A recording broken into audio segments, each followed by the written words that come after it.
नमस्कार. रंग यशाचे या यूट्यूबवरील मालिकेमध्ये आज आपण भेटणार आहोत श्रीयुत मंगेश कदम, जे प्रसिद्ध दिग्दर्शक आहेत, त्याचबरोबर सध्या ते अभिनेतेसुद्धा आहेत, आणि प्रसिद्ध अभिनेत्री लीनाजी भागवत. स्वागत तुमचं. थँक्यू. सर्वात प्रथम सर, एखाद्या कलाकाराला अभिनयामध्ये जागृत करत असताना, सादर करत असताना मनोभूमिका किती महत्त्वाची कामगिरी बजावत असते, आणि लेखकांनी जे मांडलेलं आहे ते प्रेक्षकांपर्यंत पोचवत असताना दिग्दर्शकाचं इतक्या वर्षाच्या अनुभवातून कोणता कस लागतो?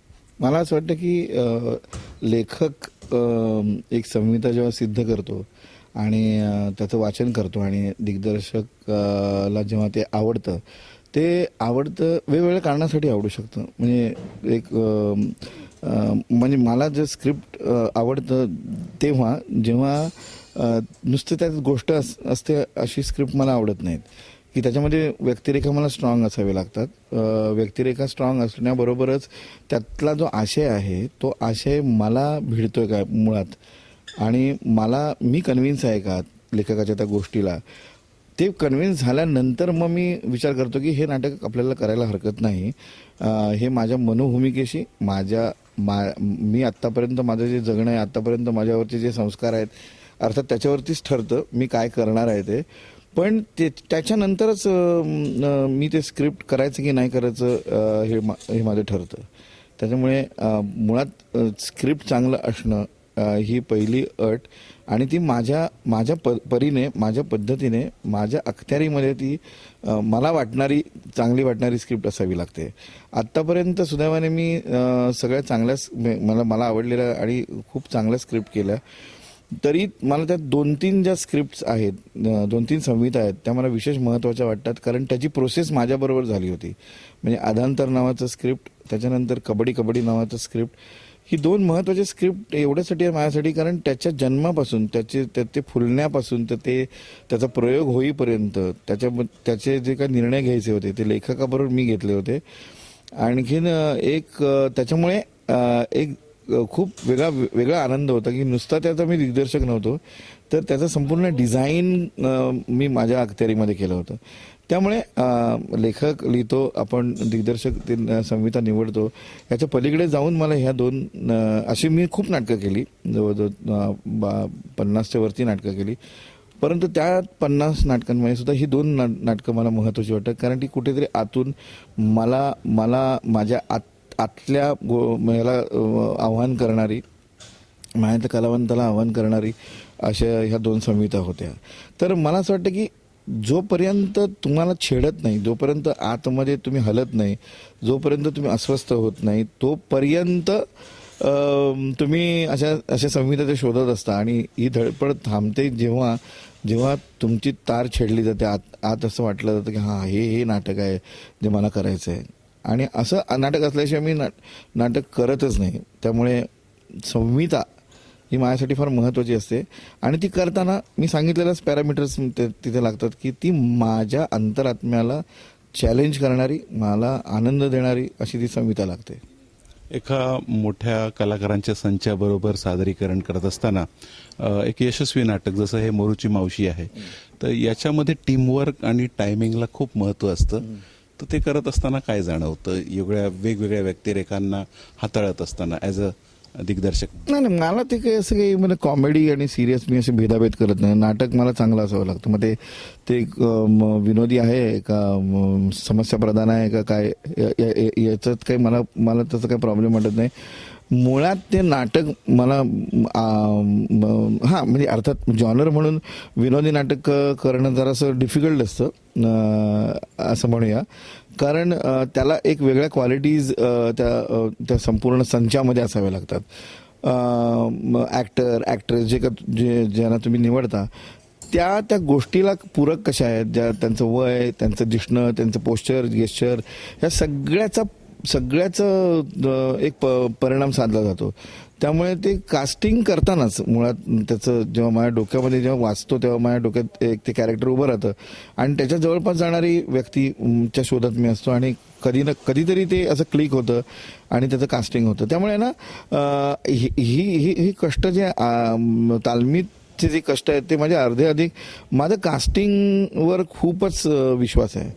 कास्ट नाही झाल्याशिवाय मी नाटकाच्या तालमीवर जातच नाही. म्हणजे मला जोपर्यंत अप्रोप्रिएट कास्टिंग मिळत नाही म्हणजे ते फार आधांतरपासून म्हणजे संजय नार्वेकर, भरत, लीना भागवत, आणखी ज्योती सुभाष आणि या सगळीच मंडळी जेव्हा आली त्याच्यानंतर ते नाटक झालं. इथपासून ते अगदी एका लग्नाची गोष्टीच्या प्रशांत नामले, कविता लाड, सुनील तावडेपासून ते अगदी कबड्डीच्या विनय आपटे आणि मुक्ता बर्वे ते आत्तापर्यंत म्हणजे अगदी विक्रम गोखले आणि रीमा लागून बरोबर मी जेव्हा एका केदी लवी भरा नाही केलं तिथपर्यंत मला म्हणजे कास्टिंग हे अत्यंत महत्त्वाचं डिव्हाइस आहे असं मला वाटतं. आणि ते झाल्याशिवाय ते चांगलं झाल्याशिवाय आणि म्हणजे काय होतं माहिती का मग ती आव्हानं असतंच पूर्ण तो डोलारा उभा करण्यासाठी, पण आपल्याला त्या पर्सनॅलिटीची त्या व्यक्तीचा सपोर्ट मिळतो. म्हणजे आपलं परफेक्ट कास्टिंग झालं ना, आपल्याला जसं हवं तसं व्यक्तिरेखा मिळाली की सपोर्ट आपल्याला तसं मिळतो. म्हणजे उदाहरणार्थ विक्रम गोखले म्हणजे खरं म्हणजे उदाहरण दाखल शेखर ढवळीकरांनी हे नाटक लीना आणि माझ्यासाठी लिहिलं होतं. पण ते लिहिलं आम्ही जेव्हा वाचलं तेव्हा आम्हाला भीती वाटत की अरे की शेखर की यांचं जे वय आहे, यांना नातू आहे, हे तर आमचं वय तेवढं म्हणजे आता तर आम्ही दाढी वगैरे मुद्दाम वाढवली आहे त्या नाटकासाठी मोठा दिसावा म्हणून. तर हे कसं काय करायचं त्यातच विक्रम गोखलेने मला विचारलं की हे नाटक करू का, आणि माझा प्रश्न सुटला कारण विक्रम गोखले करेक्ट होते. म्हणजे त्यांना नातू असेल आणि त्यांचं वय मग त्याच्यावर रीमा आल्या तर रीमा आणि विक्रमचं ह्या नाटकातलं वय ॲप्ट होतं असं मला वाटतं. त्यांना एफर्ट घ्यावे लागले नाहीत, परंतु आम्ही दोघांना करताना आम्हाला ह्या नाटकात एफर्ट घ्यावे लागतात. म्हणजे एफर्टलेस जर तुम्हाला इम्पॅक्ट हवा असेल तर प्रॉपर ॲप्ट कास्टिंग झालं पाहिजे असं मला वाटतं. आणि सुदैवाने आत्तापर्यंत मी जी नाटकं केली त्याच्यात ॲप्ट कास्टिंग शिवाय मी पुढे गेलोच नाही, तालमीला सुरुवातच केली नाही असं मला वाटतं. लीनाजी, तुम्हाला उत्कृष्ट अभिनेत्री म्हणून सन्मान मिळालेला आहे. सिरियल्स, त्यानंतर व्यासपीठावर आणि विशेष करून फिल्मी जगतामध्ये कैरीपासून त्या अवताराची गोष्टपर्यंत विशेष करून चित्रपटांमध्ये अभिनय साकारताना बारकावे टिपले जातात. तर काय असं जाणवलं ज्यावेळेला तुम्ही प्रेक्षकांसमोर तो विशिष्ट कॅमेऱ्याच्या माध्यमातून पोहोचता? खूप बरं वाटतं. मुळात माझ्यासाठी माध्यम हा कधीच अडसर ठरत नाही. म्हणजे मग मी कुठल्या माध्यमातून, मी रंगभूमीवरून लोकांपर्यंत पोहोचते का, मी चित्रपटातून लोकांपर्यंत पोहोचते का, मी मालिकेमधून लोकांपर्यंत पोहोचते, मला ती व्यक्तिरेखा महत्त्वाची वाटत असते, माध्यम कुठलंही असो. चित्रपटाच्या बाबतीत असं होतं की चित्रपट हा रादर कलेचं कुठलंही माध्यम हे बऱ्याच लोकांवर अवलंबून असतं, पण चित्रपट नुसतं करून तो भागत नाही, तर तो लोकांपर्यंत पोहोचणं फार गरजेचं असतं. अनेक चित्रपट केले, कैरी केला हो. मला एकदा मात्र आठवतं एखादी एक व्यक्तिरेखा साकारताना मी डोह नावाची फिल्म करत होते आणि तिथे मी भजी विकणारी बाई होते आणि मी अख्खा वेळ सकाळपासून बसून एवढीच प्रॅक्टिस करत होते की न बघता फक्त तो पेपर फाडायचा. कारण मी बघितल्यात अशा बायका की त्यांचा हात इतका त्या दुकानावर बसलेला असतो की त्यांना बघावंही लागत नाही की आपण कुठून काय उचलतोय. सो इतकं डिटेलिंग मी फिल्ममध्येही मी त्या गोष्टीला प्राधान्य देते आणि मालिकेमध्येही देते आणि रंगभूमीवर तर देते, कारण तेव्हा तुम्ही लोकांपर्यंत जास्त चांगल्या पद्धतीने पोहोचत असता. हे व्यक्त जेव्हा आपण अभिनयाच्या माध्यमातून करत असतो, कोणती गोष्ट महत्त्वाची ठरते आपल्याला पुढे पुढे असंच गतिशील राहण्याकरता, मोटिवेट राहण्याकरता? नेमकं मिळालेलं यश की लोकांनी सांगितलं खूप आवडलं तुमचं जे तुम्ही सादरीकरण केलं? स्वतःशी असलेला प्रामाणिकपणा. कारण लोक बऱ्याचदा येऊन सांगतात की अरे वा छान झालं, पण तुम्हाला कळत असतं आजचा प्रयोग मी कसा केला. लोक बघताना पहिल्यांदाच बघत असतात, पण माझ्यासाठी तो 50वा असतो, 100वा असतो, 500वा असतो आणि मला कळतं की मी 99वा प्रयोग जास्त चांगला केला होता 100पेक्षा. सो स्वतःशी प्रामाणिक राहिलं ना तर मला नाही वाटत की मग ती गतिशीलता येते. मी जेव्हा स्वतःला म्हणते की जेव्हा लोक असं म्हणतात मला की तू काम चांगलं केलंस, तेव्हा आपण हुरळून जायचं का जबाबदारीच्या जाणीवेने आणखीन जड व्हायचं? तर मला असं वाटतं की जेव्हा मी जड होते समोरच्या माणसाच्या कौतुकाने, तेव्हा मी थोडीशी आणखीन जरा हळू सरकेन, पण मी पुढे सरकेन. सो यालाच अनुरूप असा प्रश्न मला विचारावासा वाटतो जो महत्त्वाचा ठरेल इतरांकरिता, की एखादी कलाकृती सादर करताना आपण खूप झोकून देतो, आपल्याला वाटत असतं की हे लोकांना खूप आवडणार आहे आणि त्याला यशस्वीही करणार आहे, पण त्याला मनासारखं यश नाही मिळत, त्यावेळेला मनाची भावना काय? पुन्हा माझं म्हणणं तेच आहे की यश म्हणजे काय. मी केलेली कलाकृती किती लोकांपर्यंत पोहोचली म्हणजे यश, की मी केलेल्या कलाकृतीने मला समाधान दिलं म्हणजे यश. जेव्हा रंगभूमीवर नाटक मी करत असते, नाटक संपतं आणि पडदा पडतो, तेव्हा फक्त 5 लोक समोर असतील आणि त्याने टाळ्या वाजवल्या ना, तरी माझ्यासाठी ते यश असतं. कारण त्या 5 लोकांना मी मनोरंजनाचा पूर्ण आनंद दिलेला असतो. मला तेव्हा अजिबात वाईट वाटत नाही की अरे हे लोकांपर्यंत फार पोचलं नाही.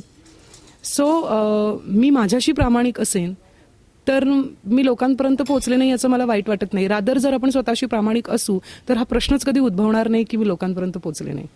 सर, ते शेवटी सर तुम्हाला मला विचारावं असं वाटतं की एवढे इतकी वर्ष दशक गेली लोकांमधले अभिनय जागृत करताना, आणि कुठेतरी तुम्हाला वाटलं की काहीतरी कमी पडतंय म्हणून तुम्ही भूमिका करण्याकरिता व्यासपीठावर आलात.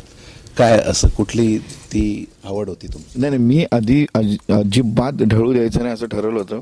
मला दिग्दर्शन करायचं होतं.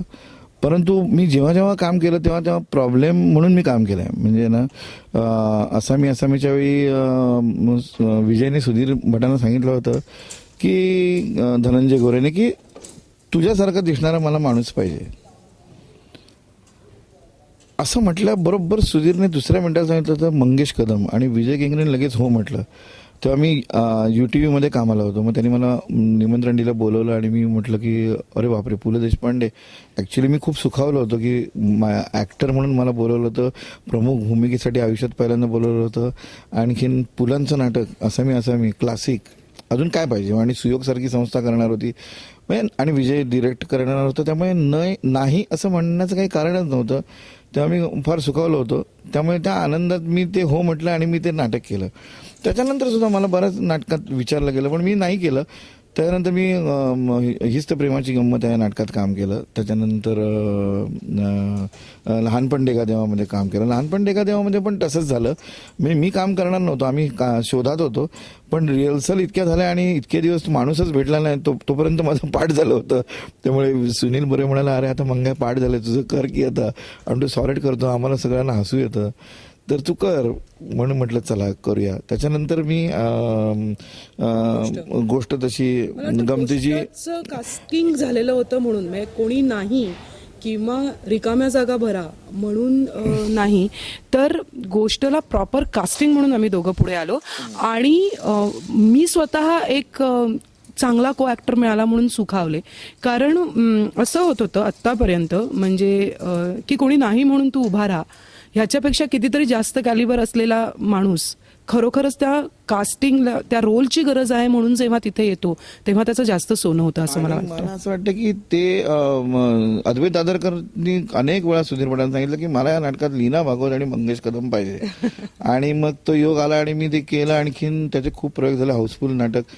त्याच्यानंतर मग ते नाटक बघितलं, शेखर ढवळीकरांनी म्हणाला की माझ्या डोक्यात एक फॅन्टॅस्टिक आयडिया आहे आणि मला तुम्हाला घेऊनच नाटक करायचं आहे, आणि के दिला भी भरा नाही नावाचं नाटक केलं. त्यामुळे आत्ता मात्र मला ॲक्टर म्हणून जरा असं बरं वाटतं की काय मजा आहे स्टेजवर. 2 तारा छेडल्या जातात, एक डिरेक्टर म्हणून पण टंग होतं आणि एक ऍक्टर म्हणून पण वाटतं. तर मला फार ते चॅलेंजिंग वाटतं. आणि मला सगळ्यात मला आवडणारी गोष्ट काय आहे आता ह्या ॲक्टिंग फॅकल्टीमध्ये, की दररोज प्रयोग वेगवेगळ्या ठिकाणी, वेगवेगळ्या कंडिशनमध्ये, वेगवेगळ्या थिएटरमध्ये, वेगवेगळ्या रिस्पॉन्सेस याच्यामध्ये करायचा. आणि जो उत्तम प्रयोग झालाय त्याच्यासारखा परत प्रयोग करण्याचा प्रयत्न करायचा. आणि तो प्रयोग होईलच याची शाश्वती नाही.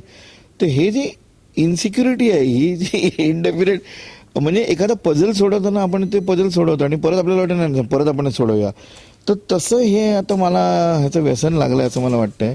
त्यामुळे आता मी नवीन अजून मला आता 2-3 रायटर्सनी मला सांगितलं की तुमच्यासाठी मी नाटक लिहितो, बघूया आता. ते जर फारच छान नाटक असेल तर मी त्यात काम करेन. हे आणि डिरेक्शन तर मला आवडतंच करायला, आणि ते चालूच राहील.